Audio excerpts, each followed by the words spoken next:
Welcome back to the Real News Network. I'm Paul Jay in Baltimore, and we're continuing our series of interviews on Reality Asserts Itself with Danny Schechter, the author of the new book, Mandela, A to Z, The Many Faces of Nelson Mandela. I'm going to read a little section from the book. It was Mandela, too, who had crafted what was called the M Plan for Mandela to prepare contingencies for the movement being forced underground. Ronnie Kasrils, who became a commander in the MK armed struggle and later an intelligence minister, worked alongside Mandela when he was underground. He recalled, "He was a man of defiance. He led the masses in militant active struggle, and he led us in armed struggle. This is conveniently forgotten under the olive branch of Mandela the Saint.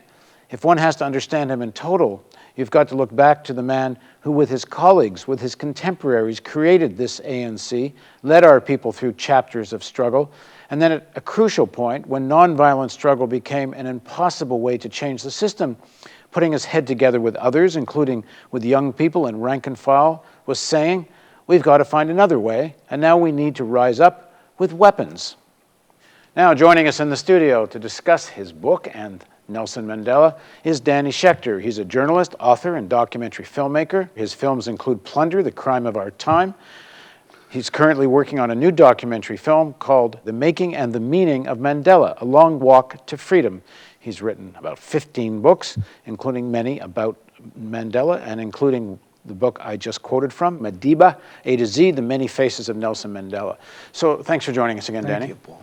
So why do you think this, you could say, more revolutionary content of Nelson Mandela, the fact that he participated and helped lead armed struggle in South Africa, it's kind of been eliminated, sanitized out of the official story of who he was? In part that's true, but also South Africa changed and evolved, and the movement changed and evolved. Mandela said that after being in prison for all these years, he matured. He began to see that there was a need to do more than just fight back, but also to try to negotiate and engage the enemy. And he became sort of the negotiator-in-chief after being the commander-in-chief. So his strategy, his tactics, evolved with the times. This was a movement that was really a broad church movement, as they call it, made up of the unions, made up of the Communist Party, made up of the ANC, which was more of a African nationalist type organization and certainly not a socialist or communist organization. And he worked with Indian people, with colored people in South Africa to have a kind of common front against apartheid. And as the leader, he was also then in prison. He wasn't able to be a leader. So the leadership of the movement shifted to Oliver Tambo in the Lusaka headquarters of the ANC. But Mandela became a follower as much as a leader. Before he's arrested, and he begins and calls for armed struggle, to what level did that armed struggle go? I mean, what did it look like? Well, it was an armed struggle as a concept more than as an army. It took a while for them to actually create an army, to get training, to get weapons. They were basically making it up as they went along. And Mandela went to North Africa in the early 60s and was trained by the Algerians, who were then in Morocco, who were fighting against the French. And he went to Ethiopia, and he got support from many African countries for the fight against apartheid. So he was, both a military man, but also a kind of a diplomat and negotiator to try to bring in foreign secretary almost of the ANC and its representative abroad. So they were building this whole movement, having studied armed struggles in other countries and seeing what would work in the South African context. So many of the activists, like Ronnie Kasrils, who you quoted, and others, began to be trained in a military organization. Mandela was at the top of it, but there were other leaders and other people involved in it.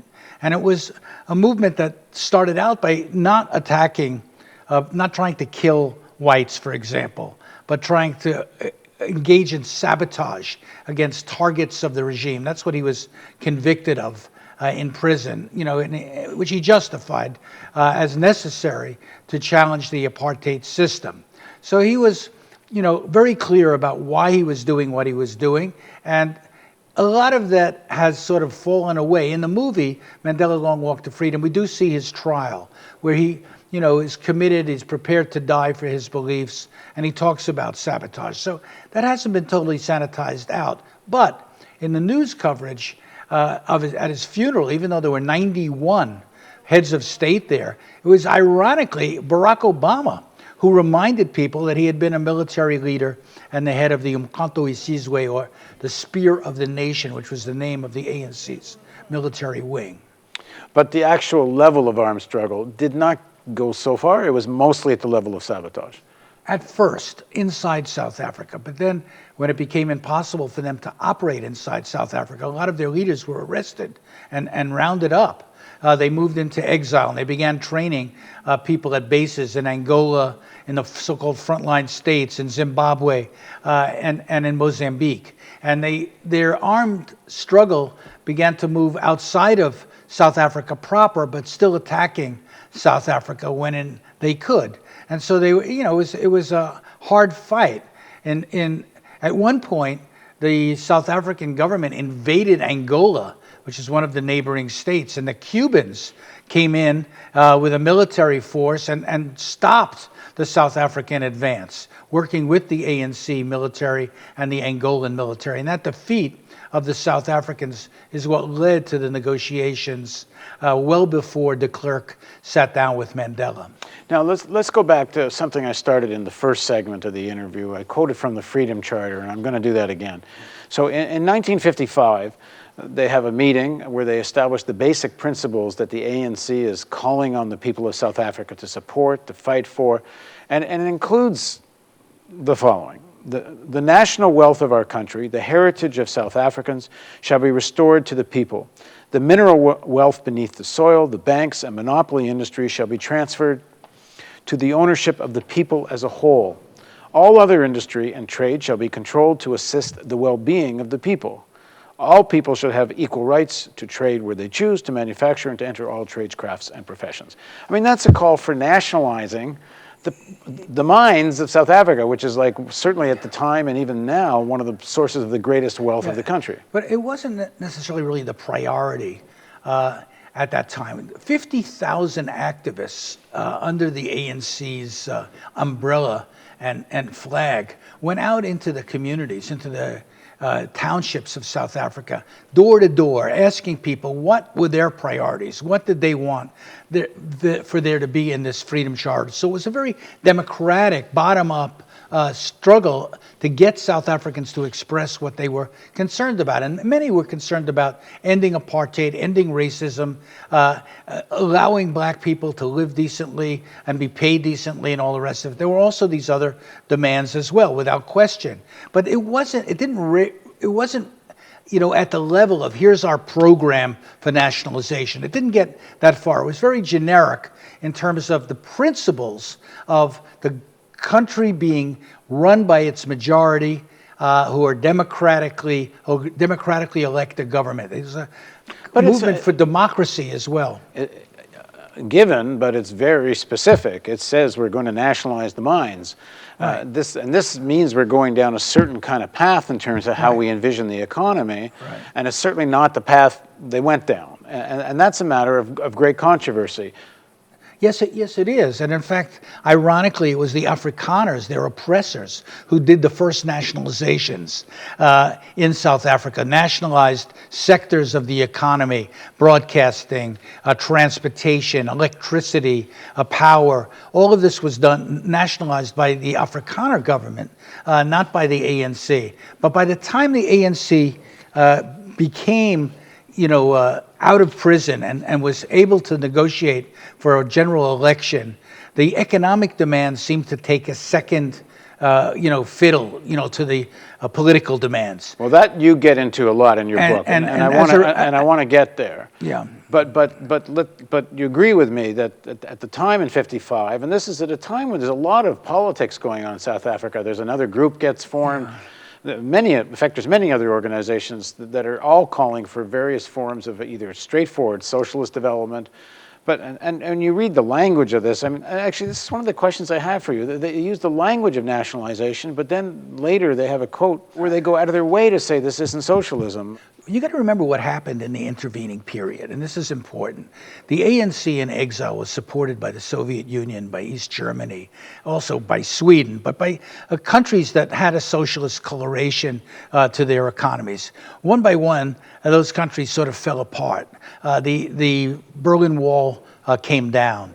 The Soviet Union imploded in a way. And so as the ANC emerges as a potential government in South Africa, they have to decide what model they're going to approach and what model they're going to try to base themselves on.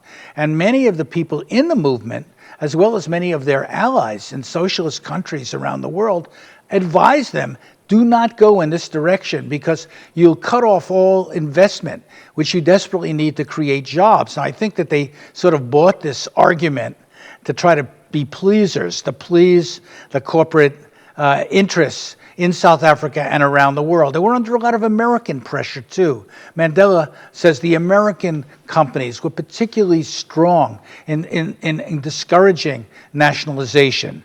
You know, they had various strategists who were telling them, don't do this because if you do this, you'll lose your the allies that you've won in this fight for freedom. People like Clinton and Democrats as well. So there was a lot of conflicting information and debate going on. And in the end, they opted for a neoliberal type of economy, which I don't think has served them well. Now, you deal with this in your book, and in fact, there were meetings. Mandela and other leadership of the ANC, including the leadership of the Communist Party that allied with the ANC, are meeting with Harry Oppenheimer.